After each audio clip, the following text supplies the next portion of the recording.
The Akkadian Empire was the first ancient empire of Mesopotamia, following the civilization of Sumer. It was centered in the city of Akkad and its surrounding region. The Akkadian Empire exercised influence across Mesopotamia, the Levant, Anatolia, and sent military expeditions as far south as in the Arabian Peninsula. When it comes to costumes, it isn't well known how did the people of Akkadian Empire dress, but it is known that it was highly influenced by the Sumerian culture.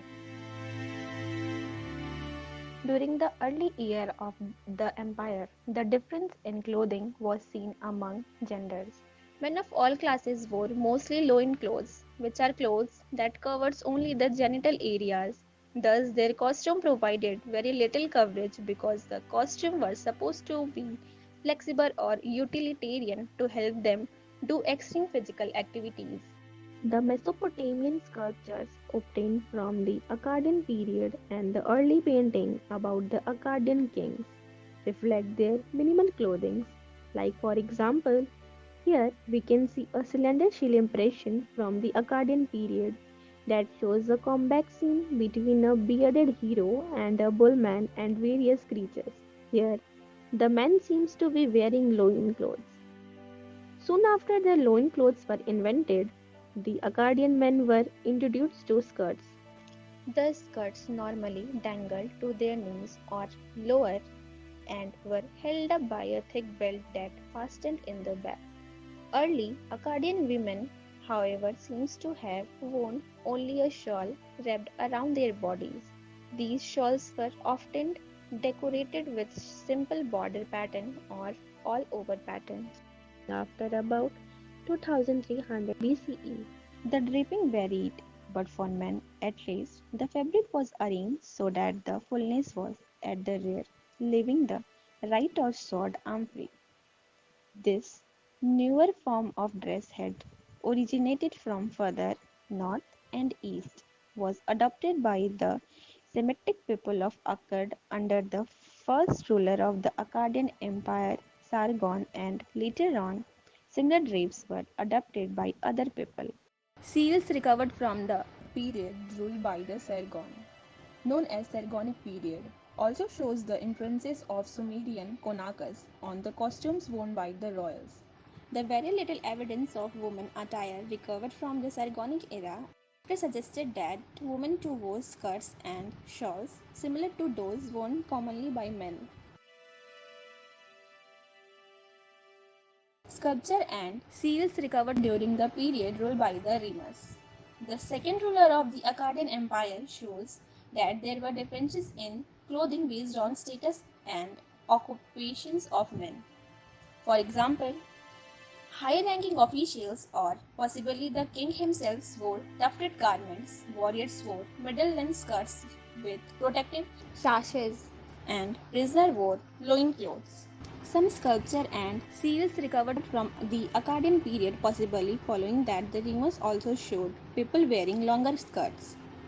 Since the Akkadian costumes were highly influenced by the Sumerian costume, the variations in the length of skirts arguably indicated the social status and wealth of the people wearing them.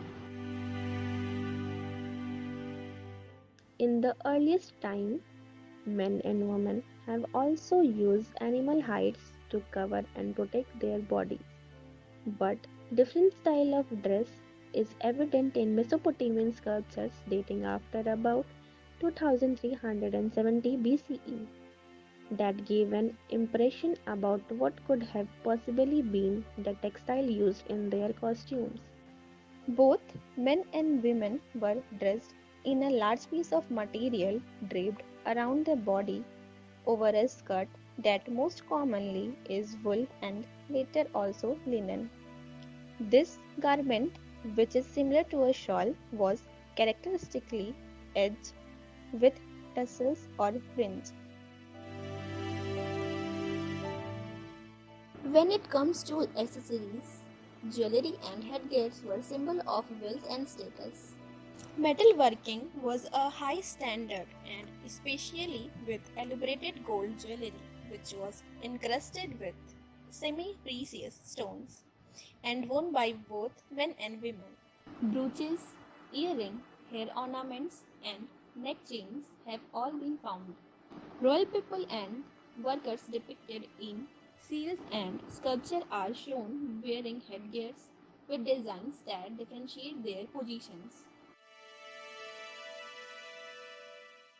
The main elements that modern artists took from the pre-Pharaonic era and after is the Mesopotamian goddess associated with love, beauty, sex, war, justice, and political power, Ishtar, which was originally worshipped in Sumer under the name Inanna. An example is the exhibition of paintings done by the Argentinian feminist artist Eliana Kleiner, depicting her interpretation of Inanna's myths.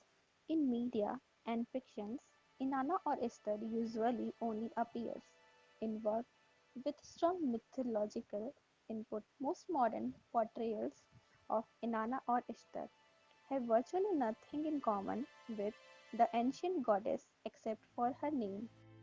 Aphrodite is credited with shaping the image of Wonder Woman, and Aphrodite's own image was influenced by Esther. These connections may partially explain the interesting similarities between Ishtar and Wonder Woman. Though many designers may not have taken inspiration directly from the period, the elements in Sumerian Akkadian costumes have evolved into fashionable elements that can be seen in the modern day fashion show and collections as shown here.